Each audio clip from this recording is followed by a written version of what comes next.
Some say it's the Chinese or Indian laborers who are squeezing out the employment opportunities that were once available for the West. Or it's the factories in Mexico or Vietnam. None of us are strangers to these claims. And to be fair, none of these claims are wholly baseless. There are some evidence pointing to globalization, trade, and migration as the cause of certain job losses. But if we observe this from a truly neutral point of view, are these the only key reasons for all the layoffs and redundancies? Certainly not. There is no doubt, and it is common sense, that automation has been one of the biggest burglars of jobs that once fed families and lifted people out of poverty. And with the rise of the fourth industrial revolution and the shift from semi-automated factories where humans and machines work together to a completely AI-run manufacturing plant, the picture does not get any less grim for the blue-collar worker who is tackling job insecurity. But then again, we are talking about a neutral point of view. Then it's quite premature to label AI as an economic curse. There is no doubt in my mind that there are certain benefits of AI that are so vast that currently a price tag cannot be placed on them. The same AI processes which are going to wipe out jobs may also be one of the biggest creators of employment for the next generation. So the question to be tackled is whether the next generation would be economically better off or worse off due to AI. So I'll start with the benefits. And the first one is that many see AI as an engine of productivity and economic growth. It increases the efficiency with which things are done and makes the decision-making process much more expedient by analyzing a large volume of data that would take a human operator a long time to do. The effect of that is that we cut production times and make sure our goods can get into the market quicker, which is beneficial to both consumers and global businesses. And it does not stop there. AI has also spawned the creation of new markets and industries, goods and services. Smartphone assistants such as Siri can already perform a variety of tasks simply through voice command.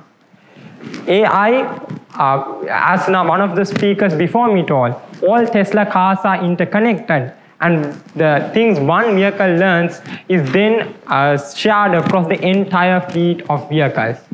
Similarly, AI curates what social media can offer to a user based on their past behavior on the app by providing a list of suggested accounts. So at the end of the day, our lives have been much more convenient due to the rise of the fourth industrial revolution. And at the same time, all these new products and services have boosted consumer demand, creating new streams of taxable revenue. In other words, taxes on profits made by AI manufacturers has provided governments their own revenues to invest in AI in public service areas such as healthcare, which should help us to cut waiting lists, reduce surgical errors, faster diagnosis, and even improve the overall quality of care, and even pinpoint a patient's risk of hospital-acquired diseases. So AI has allowed public services, which are currently regarded as inefficient, to be as efficient as the private sector, which means that the average person is going to benefit from much better public services. At the same time, sophisticated AI systems that are available today can process a large volume of data regarding economic conditions to predict the future changes in the economy. For instance, AI systems today analyze large volume of information such as household debt, output growth, yield curves, business confidence, and even the number of times the word recession is mentioned in media.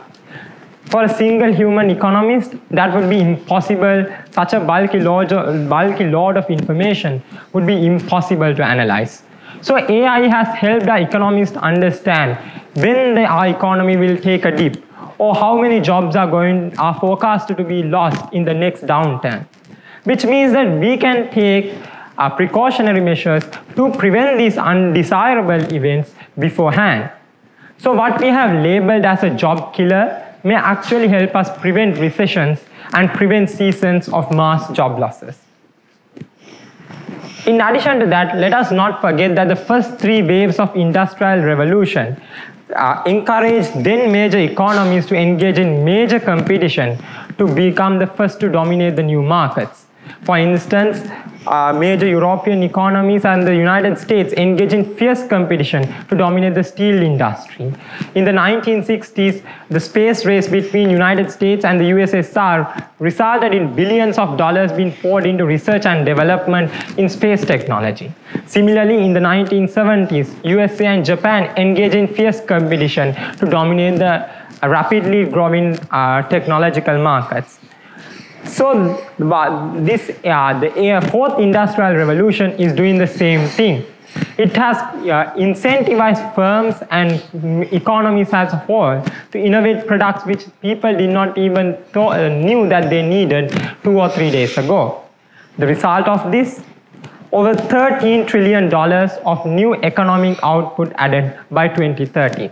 That's 16% more growth on top of the growth that we are already experiencing. So now, it seems that tomorrow is going to be better thanks to AI. AI is going to drive productivity gains, improve public services such as healthcare, and even enhance our recession preparedness. But then, as a speaker before me mentioned, all things related to technology seem to have some form of downsides. And AI, when it comes to economy, certainly does too. And we can rewind back to where I started to see that answer. And that is, artificial intelligence is killing jobs, short and simple. And now here we are not just talking about primitive forms of automation, wiping out humans from the factory floor. We are talking about people no longer requiring a doctor, businesses no longer requiring accountants, and schools no longer requiring teachers. We are talking about job losses in the service sector, which people thought was safe from automation at the beginning of the 21st century. And in addition to these job losses, there are other disadvantages of AI which are not usually talked about. And one is that it actually kills competition, as opposed to what I just said earlier when I said that the fourth industrial revolution has encouraged a patents race. But what's interesting is that most of these new technological advancements seem to come from few range of large billion-dollar companies, such as Amazon, Tesla, or Apple. The reason for this is that most of the groundbreaking AI research that is currently being conducted requires billions of dollars of research, and only large companies are able to afford that. The result of this is that very large companies known as super firms are going to dominate the market and get more and more market share, while small and medium-sized firms are going to be squeezed out of the market. And that dries out competition, which at the end of the day is bad for the consumer. And it does not end there. The disruptive effects of AI would affect wages in ways that would worsen income inequalities. Those with the skills to develop AI, manufacture AI, will see a rise in demand and therefore an exponential growth in their incomes. However, those who do not have that type of skills may face a wage squeeze or unemployment.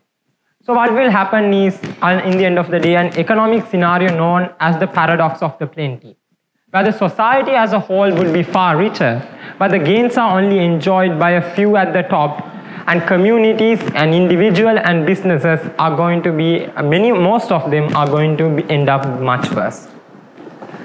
And at the same time, all these job losses, devastations of whole communities, and squeezing out of medium-sized businesses means that the tax base governments have is going to be shrunk. And when the tax base shrinks, that previous advantages we talk about, the government's getting revenue to produce its own AI, is not going to be there. Now, certain people have come up with some solutions for this, and Bill Gates has proposed a Robo Tax to ensure that human work that is replaced by robots are also taxed, and that funds are used to reskill people to enter into labor markets where AI revolution still requires their skills. So that could be a solution to unemployment. However, some people deem that to be quite a radical idea. But at the end of the day, we have to understand that if the gains of AI are not reflected on labor incomes, the average household incomes are going to fall and consumption would stagnate, meaning overall growth would be restricted. So we need to find solutions to ensure that everyone can benefit from these gains of AI. Whether it's a Robo Tax or another solution, we need a new solution and we need it quick. So what we can do is to urge our politicians to look at this from a new perspective. They need to understand that the dynamics of our economy has changed so much that the usual fiscal and monetary policy is not going to be effective anymore. So they need to look at outside the box solutions in order to ensure that the gains of AI are distributed among everyone in the society and vulnerable groups are sheltered from socio-economic exclusion. Thank you.